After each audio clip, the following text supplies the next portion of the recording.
காட்டியிருக்கோம். புதைகுழி என்றால் என்னென்றால் ஒருத்தரை புதைச்ச இடத்துல இருந்து திரும்பவும் அவரை இப்போ போலீஸ் வந்து இவரை தேடுறாங்க. இவர் என்ன விதமான இடங்களில் புதைக்கப்பட்டிருக்கிறாமன்னு பார்ப்போம்.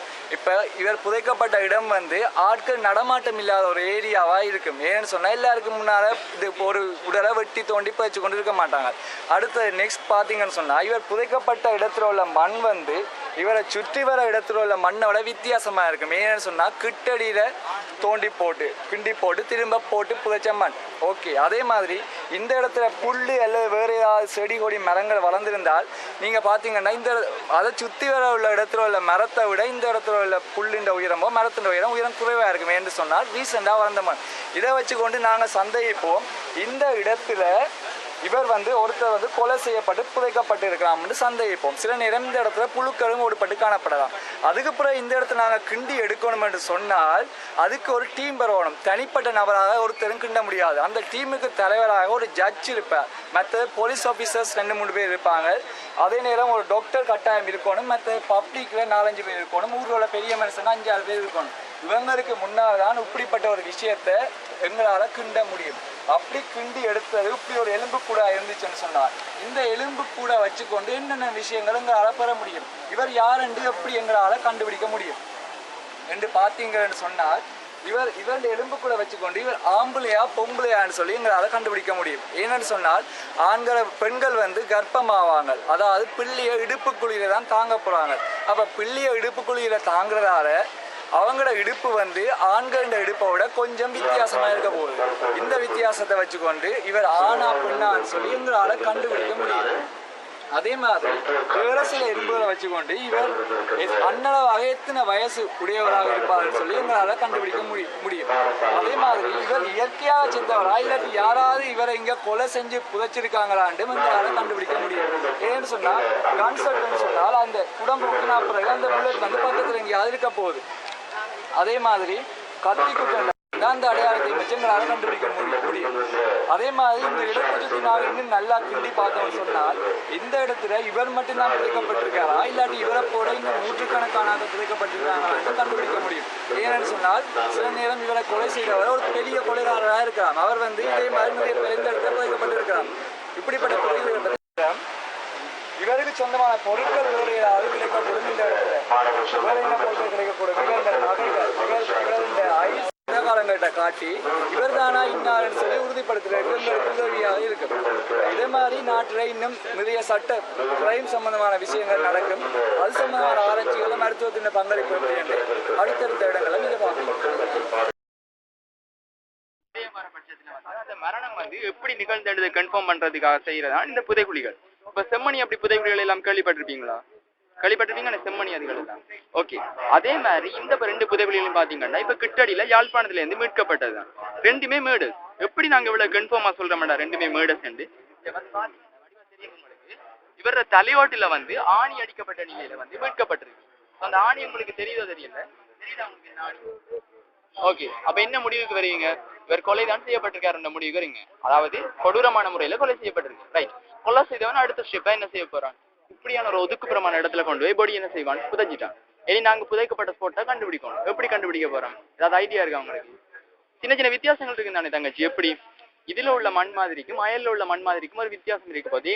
இது வந்து தோண்டி கிளறப்பட்ட மண்ணா இருக்க போகுது. அயல்ல உள்ள மண் எப்படி இருக்க போகுது? ஓகே, அதே மாதிரி இதுல வளர்ந்திருக்க தாவரங்களோட உயரத்துக்கும் அயல்ல வளர்ந்திருக்க தாவரங்களுக்கும் சின்ன சின்ன வித்தியாசங்கள் இருக்க போதானே. ஏன் இது கொத்தி புதுசா வளர்ந்த தாவரங்களா இருக்கலாம். ஸோ இப்படியான ஃபீச்சர்ஸை வச்சுக்கொண்டு ஸ்பாட்டை கண்டுபிடிச்சாச்சு. ரைட், இனி அடுத்த ஸ்டெப் என்ன? தோண்டி இவருக்கு என்ன நடந்தது மீட்டு விசாரணை செய்யும். ஓகே, அதுக்காக என்னண்டா இந்த இடத்துல வந்து ஒரு ஸ்பெஷல் டீம் வந்து வரும். அந்த டீம்ல பாத்தீங்கன்னா யார் யார் இருப்பாங்க? ஒரு ஜட்ஜ் ஒரு ஆள் இருக்கும். அடுத்தது வந்து போலீஸ்ல பெரிய ஒரு ஆள் இருப்பார். அடுத்ததுதான் எங்களோட ஆள் யாருன்னா சட்ட வைத்திய அதிகாரி, மிக முக்கியமான ஒரு ஆள். அடுத்தது வந்து விஷயம் தெரிஞ்சு கொஞ்சம் பப்ளிக். ஸோ இவ்வளவு பேர் முன்னிலையில வந்து உடலை மீட்டு எடுக்கிறோம். இப்ப நீங்க யோசிப்பீங்க இந்த கேஸை போலீஸே டீல் பண்ணலாமே, என்னத்துக்கு இந்த இடத்துல ஒரு சட்ட வைத்திய அதிகாரி ஒரு ஆள் தேவைன்னு யோசிப்பீங்க. இப்ப பாத்தீங்கன்னா இதை வச்சுக்கொண்டு இந்த அதாவது இப்ப ஒரு 2 மாசம்டா ஓகே, சிலருக்கு வந்து இயர்ஸ் கணக்குல போயிருக்கு. இப்ப இதை வச்சுக்கொண்டு உங்களால செக்ஸ சொல்லக்கூடிய மாதிரி இருக்கா? இது ஒரு ஆணுடையதா பெண்ணுடையதா? யாராலையாவது சொல்லக்கூடிய மாதிரி இருக்கா? பயப்படிச்சாங்களா எல்லாரும்? இல்ல. இதை வச்சுக்கொண்டு உங்களால ஆணா பெண்ணாண்டு கண்டுபிடிக்கலாட்டி அங்கால எப்படி கண்டுபிடிக்க போறீங்க? இப்ப சில என்பு பாகங்கள் வந்து ஆண்களுக்கும் பெண்களுக்கும் வித்தியாசமா இருக்க போகுது. உதாரணமா இந்த இடுப்பென்பு குழியை பாத்தீங்கன்னா இப்ப பெண்கள் எப்படியான ஆக்கள் தாய்மை அடைகிற ஆக்கள். ஸோ அவங்க இடுப்பென்பு குழிக்குள்ளான என்ன திசு வந்து விருத்தி அடைய போகுது. ஸோ அந்த மேல் பிரிம்ம மேல இருந்து பாத்தீங்கன்னா ஒரு ஓவல் ஷேப்பா இருக்க போகுது. அதே இது ஒரு ஆணா இருக்கிற பட்சத்துல வந்து ஒரு ஹார்ட் ஷேப்பா இருக்க போகுது. ஸோ இப்படியான சில ஃபீச்சர்ஸை வச்சுக்கொண்டு செக்ஸை கண்டுபிடிக்கலாம். இது மட்டும் இல்லை, இந்த தாடை என்பு ஸோ இதுகளை வச்சுக்கொண்டு செக்ஸை கண்டுபிடிச்சேன். ரைட், வேற என்ன கண்டுபிடிக்கலாம்? வேற வயதை சொல்லக்கூடிய மாதிரி இருக்குமல்ல ஒரு எப்படி இந்த போன்ஸ்கள் இதில் வச்சுக்கொண்டு ஒசிஃபிகேஷன் இதில் வச்சுக்கொண்டு வயசுகளை சொல்லக்கூடிய மாதிரி இருக்கு. வேற என்ன விஷயங்களை சொல்லலாம்? இப்போ இவருக்கு சொன்னா ஆணி அடிக்கப்பட்டதுன்னு சொல்லியிருக்கேன். சம்டைம்ஸ் வந்து கன் ஷாட் இன்ஜரியா இருக்கலாம், சம்டைம்ஸ் கட் இன்ஜரியா இருக்கலாம், சம்டைம் வந்து அடிச்சுடைக்கப்பட்ட காயங்களா இருக்கலாம். அப்படியான சந்தர்ப்பங்கள் இந்த போன்ல வர ஃப்ராக்சர்ஸ் உடைவுகள் வந்து எப்படி இருக்க போகுது, ஒவ்வொன்றுக்கும் ஒரு வித்தியாசமா இருக்க போகுது. இப்போ நல்ல ஒரு ஃபோரன்சிக் எக்ஸ்பர்ட்டா இருந்தாருண்டா கன் ஷாட் வந்து எவ்வளவு தூரத்துல இருந்து வந்து கூட சொல்லக்கூடிய மாதிரி இருக்கும். ஸோ இதுகளை பற்றி ஆராயிறது, இதுகளை பற்றி அதாவது இப்படியான குற்றச்செயல்களை வந்து இப்படியான பங்களிப்பு தான் எங்கள்ட இருக்க போகுது. அடுத்தது இந்த போன்ஸை வச்சுக்கொண்டு வேற என்னென்ன கண்டுபிடிக்கலாம்ன்றதை ஃபர்தரா அந்த பேனல்ல உங்களுக்கு எக்ஸ்பிளைன் பண்ணுவோம். தேங்க்யூ. சாட்சியங்கள் தடயங்கள் அளிக்கப்படுறதுனால சரியா குற்றவாளிக்கு எதிராக சரியான நடவடிக்கை எடுக்க முடியாம உங்களுக்கு போகுது. இனி உங்களுடைய ஏரியாவோட எப்படி எந்த விதமான குற்றங்கள் நடந்தாலும் தயவு செய்து மக்களுக்கு ஒரு விழிப்புணர்வு ஊட்டணும். எப்படி நீங்க எப்படி விழிப்புணர்வு ஊட்டணும்? இப்படி ஒரு தடயம் இருக்கும் இந்த இடத்துல தயவு செய்து 25 மீட்டருக்கு அப்பால் நீங்க நின்று பாருங்கன்னு சொல்லலாம். ஒன்று சரியா பழக்கப்பட்ட மோப்ப நாய்களை வச்சு நாங்க இந்த கண்ணாடி அந்த செருப்பெல்லாம் அடையாளம் கொடுத்து பழக்கப்பட்ட மோப்ப நாய்கள் போலீஸ்ல இருக்குது, அதுக்கு நாங்க சென்டை கொடுத்து பிடிச்சா பிடிக்க வேண்டிய காரியங்கள் பிடிக்கலாம். அது மட்டும் அல்லாதபடிக்கு இந்த பாத சுவடுகள் இருக்குது, கைவிரல் அடையாளங்கள் இருக்கு, இந்த 4 கிளாஸ் இருக்கு, 4 கதிரைகள் இருக்கு. அந்த 4 கதிரைகளையும் புரிம்பான 4 மாறான 4 கைவிரல் அடையாளங்கள் இருக்கப்படும். அந்த கைவிரல் அடையாளங்களை எடுத்து நாங்க செக் பண்ணி பார்த்தா பிடிக்கிறதுக்குரிய அநேக வாய்ப்புகள் இருக்குது. மக்கள் அறியாமையினால அந்த சாட்சியில அழிச்சதுனால குற்றவாளி இன்னும் சமூகத்துல நிர்வாகியா தான் இருக்கிறான். அவனை பிடிக்க முடியாதபடி எங்களுக்கு கஷ்டமா இருக்குது. ஒன்று மக்களுக்கு பயம். இந்த மனுஷன் சில வேளை உயிர் இருக்கிறவங்க இவன் சொல்றான்னு என்ன கொண்டு போய் காப்பாத்துங்கன்னு சொல்றான். பொதுமக்களுக்கு ஒரு அச்சம் இருக்குது. இப்படி நாங்கள் காப்பாற்ற போகும்போது இடையில அவன் இறந்து போனா நான் தான் கொலையாளைய மாறுவேன்னு சொல்லி அச்சம் ஒன்று இருக்குது. அந்த அச்சப்பட வேண்டிய அவசியம் இல்லை. என்னன்னு கேட்டா ஒருத்தன் வந்து உயிருக்கு துடித்து கொண்டிருக்கிற நேரம் அவனை நீங்க ஹாஸ்பிட்டலுக்கு கொண்டு போற இடையில சம்டைம் அவன் இறந்து போனாலும் அந்த பொறுப்பை போலீசார் ஏற்றுக்கொள்வாங்க. நீங்க போயிட்டு ஹாஸ்பிட்டல்ல உண்மையை சொல்லணும். இந்த இடத்துல இப்படி சம்பவம் நடந்துருந்துச்சு சார், இவன் குளறி கொண்டிருந்தான், கத்தி கொண்டிருந்தான், அந்தரப்பட்டு கொண்டிருந்தான், இவனை காப்பாற்றுறதுக்கு எனக்கு முடியும் மட்டும் சொல்லிட்டு வந்தேன், என்னால முடியாம போய் இடையே செத்து போயிடான்னு சொல்லிட்டு சரியா உங்களை பாதுகாக்கிற முழு பொறுப்பும் போலீஸுக்கு இருக்குது இல்லைங்களா? இனி இப்படி ஒரு சம்பவமோ ஒரு வீடு உடைத்தலா இருக்கலாம், கொலை சம்பவமா இருக்கலாம், கொள்ளை சம்பவமா இருக்கலாம், அப்படி ஒரு பாரிய குற்றங்கள் நடந்தா தயவு செய்து மக்களை விழிப்புணர்வு ஊட்ட வேண்டிய பொறுப்பு உங்களுடைய பொறுப்பு. நீங்க ஒவ்வொரு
பாலியல் ரீதியான துன்புறுத்தல், பிள்ளைகளை ஒழுங்கான பராமரிப்பின்மை, 14 வயதுக்கு உட்பட்ட பிள்ளைகளை வேலைக்கு வச்சிருக்கிறது, எல்லாமே ஒரு தண்டனைக்குரிய குற்றமாக தான் இருக்கு.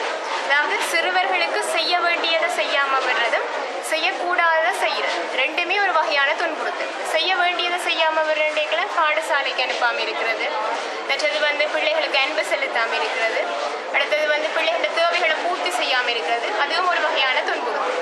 அதே மாதிரி உடல் ரீதியா துன்புறுத்தல் அடிச்சு துன்புறுத்துறது, உள ரீதியான துன்புறுத்தல் என்று சொல்லியக்கல பிள்ளைகளுக்கு பிள்ளைகள் எந்த நேரம் ஏசி கொண்டிருக்கிறது, மற்றது பிள்ளைகளுக்கு குறைகளை திரும்ப திரும்ப சுட்டி காட்டி கொண்டிருக்கிறது, அதுகளும் ஒரு வகையான துன்புறுத்தல். எல்லா துன்புறுத்தல்களுக்கும் சட்டத்துக்கு முன்னால ஒவ்வொரு துன்புறுத்தல்களுக்கும் தண்டனைகள் வந்திருக்கு. அதே மாதிரி இப்போ சிறுவர் துஷ்பிரயோகம்னு சொல்லி தெரிய வந்ததுன்னு சொல்லி சொன்னால் தொடர்பாக வந்து அறிவிக்கிறதுக்கு ஒரு அமைப்பு ஒன்று இருக்கு.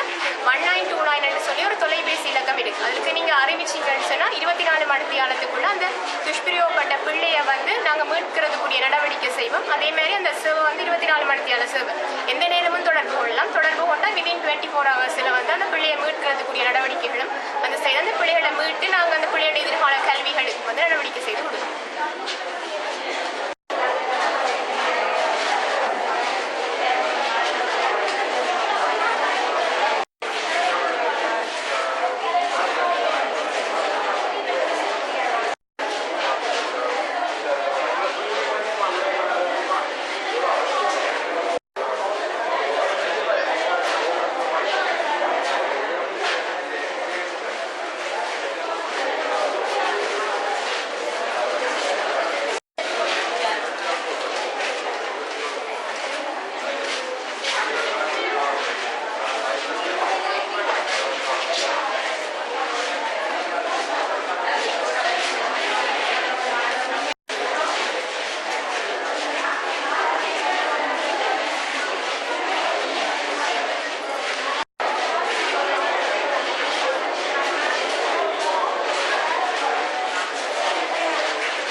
மாத பிள்ளை வந்து கரைக்கலைப்பில் செஞ்செடுத்த பிள்ளை. மற்றது வந்து அடுத்தது வந்து இதயம், இதயத்தின் குறுக்குவெட்டு பரப்பு ஒன்று வந்து வலது இதய வரையும் இடது இதய வரையும் அதில் தசை இடது இதய வரையின தசை வந்து 3 மடங்கு தடிப்பானதாக இருக்கும். மற்றது வந்து இதயத்தில் வந்து மயோகார்டியல் இன்ஃபாக்ஷன்ன்றது வந்து இதயத்துக்கு குருதி வழங்குகிற முடிவுறு நாடிகளில் வந்து அடைப்பு ஏதாவது வர்றதுனால கொலஸ்ட்ரால் படிகிறதால வந்து அதுக்காக இருக்கிற கலங்களுக்கான குருதி விநியோகம் இருக்காது. அப்போ அந்த கலங்கள் இறக்குறதால வந்து இதயம் வந்து வேத்திரனா அதில் தொழிற்பாட்டை செய்யலாமல் இருக்கும். அந்த நேரம் வந்து எங்களுக்கு ஹார்ட் அட்டாக் வரும். தொடர்ச்சியாக ஹார்ட் அட்டாக் வந்து செகண்ட் அட்டாக் தேர்ட் அட்டாக் வரைக்கும் வந்து சில வளர்ந்த இறந்த கலங்கள் வந்து வெளிப்படையிறதுக்கான சந்தர்ப்பங்கள் இருக்குது. மற்றது வந்து இது வந்து சிறுகுடலில் ஒரு பகுதி. சிறுகுடலுக்கான குருதி விநியோகம் எங்கேயாவது தடைப்பட்டதுன்னு சொன்னால் அதுக்கு அங்கால இருக்கிற அந்த கலங்களும் இறந்து போகும். அப்போ இறந்து போகிறதால தொடர்ச்சியாக நாங்கள் உணவு சாப்பிடக்குள்ள பாக்டீரியா தொழிற்பாடால் அந்த கலங்கள் வந்து அழிவடைஞ்சு சில வேளை வந்து துளைகள் அப்படி உருவாகும். துளைகள் உருவாகிறதால என்ன நடக்கும்னா இப்போ தொடர்ந்து சாப்பிடக்குள்ள அந்த சாப்பாடுகள் வெளியில் போகிறதால வயிற்றுக்குழின்ற உடற்பகுதியில் போய் அரிப்படைஞ்சு அங்கே வந்து புண்கள் உருவாக சான்ஸ். மற்றது வந்து இது வந்து நியூமோனியாவால் பாதிக்கப்பட்ட ஒரு நுரையீரலால் வந்து மூளையில் குறுக்குவெட்டு பரப்பொன்று காட்டியிருக்கு. அந்த மூளையில் வந்து என்னென்னா மூளைக்கு வந்து போகிற குருதிக்கலங்கள் வந்து அதோடைய முடிவடைஞ்சிடும். அப்போ அந்த குறிப்பிட்ட இப்போ கையுக்கான பகுதின்னு சொன்னோம்னா கைக்குரிய அந்த பகுதி வந்து குருதிக்கலங்கள் இறந்துட்டுன்னு சொன்னால் அதில் இந்த நரம்புக்கான தாக்கம் வராட்டி அந்த குறிப்பிட்ட பகுதி வந்து செயலிழந்து போகும். அதை வந்து நாங்கள் வாதம்னு சொல்லுவோம். சில வேளை அரைவாசி மூளைக்குரிய பகுதி இறந்துட்டுன்னு சொன்னால் அதுக்கு இப்போ வலது பகுதி இல்லைன்னு சொன்னால் அதை கண்ட்ரோல் பண்ணுறது வந்து இடது பக்கமாக இருக்கும். அப்போ இடது பக்க உடம்பு அவ்வளோ வந்து செயலிழந்த மாதிரி பாரிசவாதம் வருது. மற்றது வந்து லோட் ஆகுறதால அதனால் இந்த கலங்கள் வந்து இறந்து நார்த்தன்மையாகி சிரோசிஸ் போர்டு ஒன்று இருக்கும். அப்படி எனக்கு ரைட்டாக இருக்குது. இதில் டபுள் போர்டு கொஞ்சம் வந்தால் அது காமன் ரைட். மற்ற கோப்புரா எல்லாமே பிடிப்பீங்க. நீங்கள் பார்த்து பிடிக்கலாம். கோப்புரா நான் பிடிக்கலாம் ஈஸியாக. மற்ற ரசம்ஸ் வாய்ப்பு இந்த பாம்பு துண்ட பாம்பு கெட்ட பாதிங்க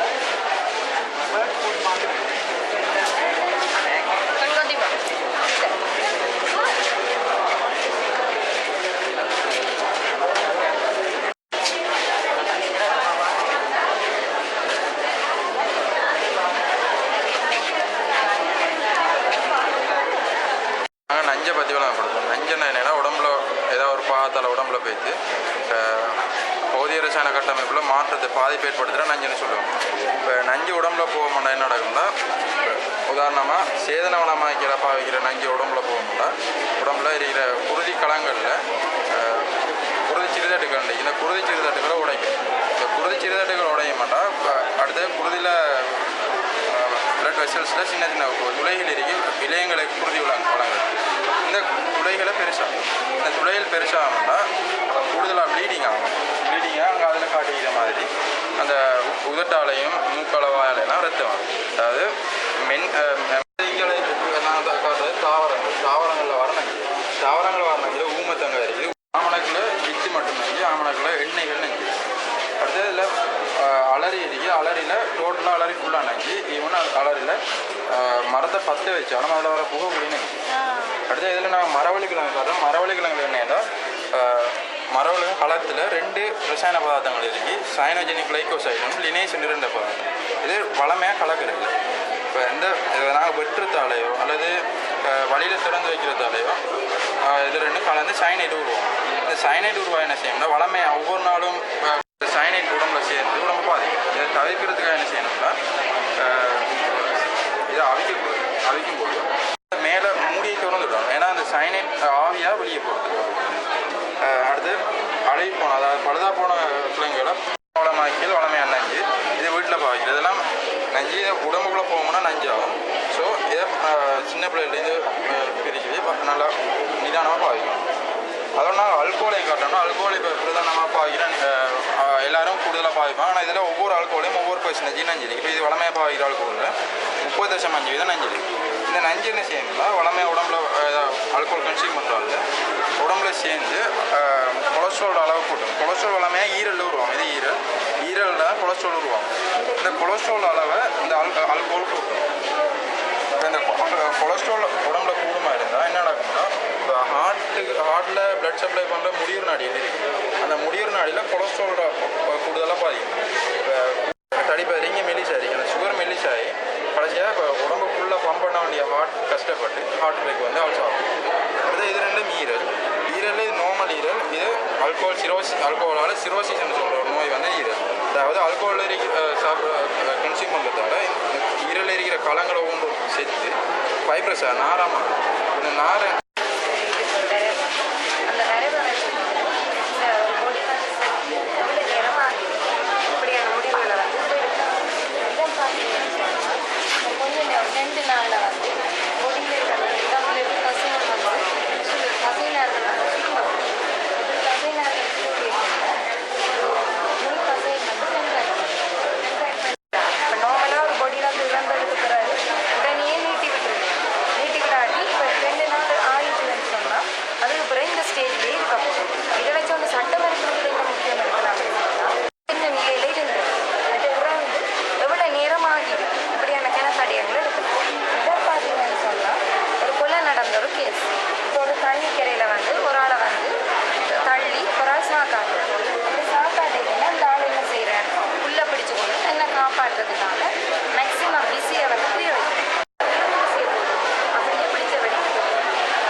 தடயங்கள் இருந்தால் அந்த தடயங்களை எடுத்து DNA டெஸ்ட் செய்து பார்த்து கொலை செய்த ஆட்களையோ குற்றத்தோட சம்மந்தப்பட்ட ஆட்களையும் கண்டுபிடிக்கிறது.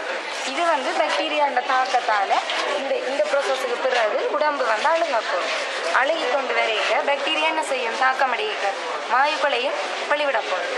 அந்த வாயுக்கள் வந்து இப்போ H2S மற்றும் மெதேன் அப்படியான துர்நாற்றம் வீசுகிற வாயுக்கள் என்ற வழியாக மனமும் பெறப்போகுது.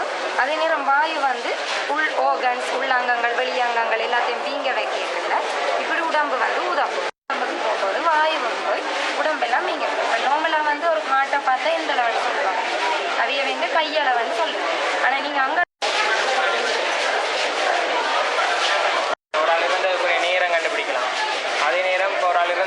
ஒரு ஆள் அடிபட்டு அவர் இறந்ததுக்குரிய நேரத்துக்குள்ள அவர் என்னென்ன வேலைகள் செஞ்சிருப்பேர்னு சொல்லி கண்டுபிடிக்கலாம்.